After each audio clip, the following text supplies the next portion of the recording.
తెలుగు, తమిళం, మరాఠీ, మలయాళం ఇలాంటి ఏ భారతీయ భాషలోనూ లేని ఒక విచిత్రమైన విషయం ఇంగ్లీష్లో ఉంటుంది. క్యాపిటల్ లెటర్స్, స్మాల్ లెటర్స్ విడివిడిగా ఉండడం.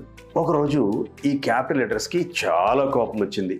వాటి కోపం వెనకాతల భావం ఏంటంటే, ఎక్కడ చూసినా స్మాల్ లెటర్స్. పేపర్స్ చూడండి, నోట్బుక్స్ చూడండి, టెక్స్ట్ బుక్స్ చూడండి, స్టోరీ బుక్స్ చూడండి, ఎనీ బుక్ ఎక్కువగా స్మాల్ లెటర్స్ రావడం, ఇవేమో తక్కువగా రావడం. చాలా కోపం వచ్చి దేవుడి దగ్గరికి వెళ్ళి ఫైటింగ్ పెట్టేశాయి, ధర్నా చేసేసాయి. ఇవన్నీ ఒక 10-15 రోజులు చూసి దేవుడి ప్రత్యక్షమై, ఏంటి మీ ప్రాబ్లం అని అడిగాడు. లేకపోతే ఏంటి దేవుడా, మేము క్యాపిటల్ లెటర్స్, అవి స్మాల్ లెటర్స్, ఇద్దరు సమానంగా ఉండాలి కదా రాసేటప్పుడు, ప్రింట్ చేసేటప్పుడు, ఎందుకు క్యాపిటల్ లెటర్స్ ని తక్కువ చేస్తున్నారు, ఎందుకు ఎక్కువగా స్మాల్ లెటర్స్ వాడుతున్నారు అని చెప్తే దేవుడు కూడా అవునవును, మీ ప్రశ్న సమంజసంగానే ఉంది, అందుకే మీకు ఇప్పటి నుంచి ఒక వరం ఇస్తున్నాను.